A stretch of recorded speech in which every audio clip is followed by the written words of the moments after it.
হিন্দু থেকে মুসলমান হওয়ার আগে আমার অনেক শখ ছিল যে আমি মাথায় ভর্তি সিঁদুর পরবো, কপালে টিপ পরবো। এটা আমার অনেক শখ ছিল। তো আসসালামু আলাইকুম, আপনারা সবাই কেমন আছেন? আশা করি সবাই অনেক ভালো আছেন, আর আল্লাহর রহমতে আমি অনেক ভালো আছি।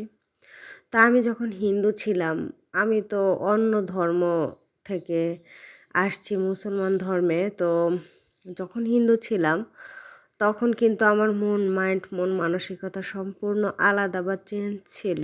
আপনাদের মুসলমান ধর্মের সাথে আমার মন মানসিকতা কিছুই কিন্তু মিলবে না। তো যারা হিন্দু থাকে সব মেয়েদেরই একটা মানে স্বপ্ন থাকে যে বিয়ের পরে কপালে সিঁদুর পরবো, কপালে সুন্দর সিঁদুর পরবো, কপালে টিপ পরবো, হাতে শাঁখা পরবো, পলা পরবো, তারপরে স্বামীর বাসায় থাকবো, সব স্বামী সংসার করব। এরকম কিন্তু সব মেয়েদেরই একটা সুন্দর চিন্তা ভাবনা থাকে। তো ওইরকম আমিও যখন হিন্দু ছিলাম তো আমারও মন মানসিকতা কিন্তু এরকমই ছিল যে সিঁদুর পরবো, কত সুন্দর লাগবে। আসলে সিঁদুর পরলে কিন্তু সব মেয়েদের চেহারাটাই পরিবর্তন হয়ে যায়, দেখতেও অনেক সুন্দর লাগে। তো আমারও মন মানসিকতা এরকম ছিল। সবচেয়ে বেশি ইচ্ছা হইতো কখন জানেন? যখন হিন্দুদের দুর্গা পূজা হইতো, দশমীর দিন যেদিন বিসর্জন হয়, ওই দিন সিঁদুর খেলে যারা বিবাহিত থাকে মহিলারা, তারা সবাই সবাইকে সিঁদুর পরায় দেয়।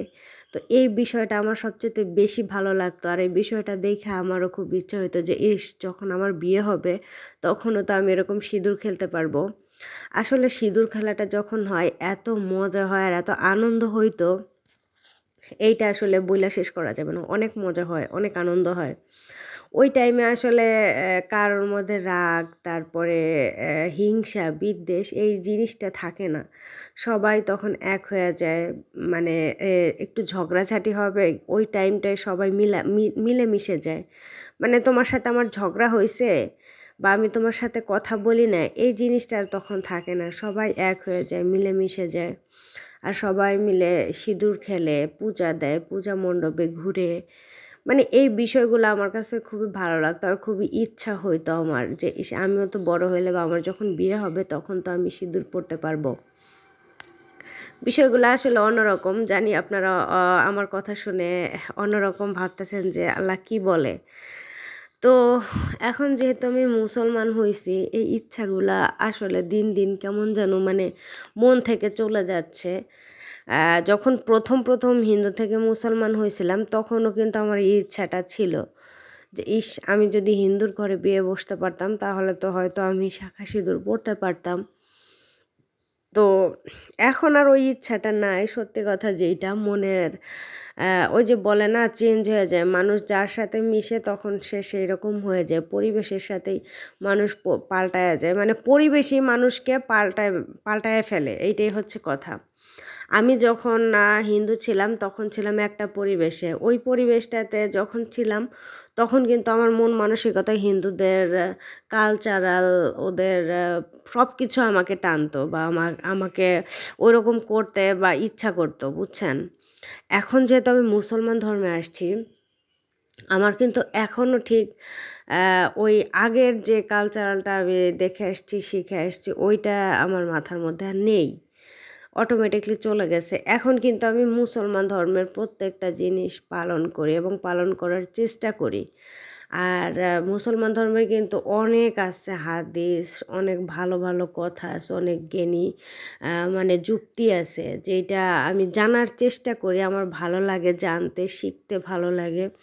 আমি অনেক হাদিসের বই পড়ছি। আমি মানে আলহামদুলিল্লাহ ওখান থেকে অনেক কিছু শিখছি। তো আমার সেইটা মাঝে মধ্যে মনে পড়ে যে কোথায় ছিলাম, কোথায় চলে আসছি। আগে কি ছিলাম, এখন কতটা পরিবর্তন হয়ে গেছে। আগে কতটা খোলামেলা ছিলাম। মানে নিজেকে সুন্দর দেখানোর জন্য কত কিছু করতাম। আমার কথা হিন্দু যারা আছেন কিছু মনে করবেন না। মানে হিন্দুরা কিন্তু অনেক সুন্দর করে সাজুগুজু করে, ওদের শরীরটা মানে বেশি ঢাকা থাকে না। আর ওরা ওইটা নিয়ে বেশি মাথাও ঘামায় না যে আমাকে কে দেখলো, আমার শরীরটাকে কি ভাবলো বা কিভাবে তারা দেখলো আমার শরীরটাকে, এটা কিন্তু ওরা কিছু মনে করে না। কিন্তু একটা মুসলমান ধর্মের মেয়ে যারা প্রকৃতপক্ষে মুসলমান এবং মানে মুসলিম ধর্মের সবগুলা পালন করার চেষ্টা করে রীতিনীতি, তারা কিন্তু কখনোই বোরকা ছাড়া বা তার একটা মেয়ে তার বডি কখনোই কিন্তু একটা পুরুষের সামনে শো করে না। এটাই বাস্তব। আমি দেখছি তো। আর যেসব মুসলমানরা মনে করেন ছেলেদেরকে আকৃষ্ট করার জন্য এই যে কত কিছু যে করে, এইগুলা হচ্ছে তাদের ব্যক্তিগত বিষয়। এগুলো নিয়ে আমি কথা বলতে চাই না। আর আমি যেটার থেকে বলছিলাম যে এখন কিন্তু সত্যি কথা বলতে এই শাঁখা সিঁদুর বা কপালে টিপ পরা এইসব কিছু আর মন থেকে চায় না। আলহামদুলিল্লাহ আল্লাহ আমাকে মুসলমান বানাইছে হয়তো এইসব চেঞ্জ করার জন্যই। আমাকে হয়তো আল্লাহ খুব বেশি পছন্দ করে। না হলে তো আর আমাকে হিন্দু থেকে মুসলমান বানাইতো না। আমার ইবাদত হয়তো আল্লাহর খুবই পছন্দ, বা এমনও হইতে পারে যে আমাকে আল্লাহ হেদায়েত দেওয়ার জন্যই হয়তো ওই ধর্মে নিয়ে আসছে। যাই হোক, আমার কথায় কেউ কোনো কিছু খারাপ মন মানসিকতা ভাইবা কিচ্ছু বলবেন না। কারণ আমি আমার মনের কথাগুলো আপনাদের সাথে শেয়ার করছি। তো আজকের ভিডিওটা এইটুকুই। আল্লাহ হাফেজ।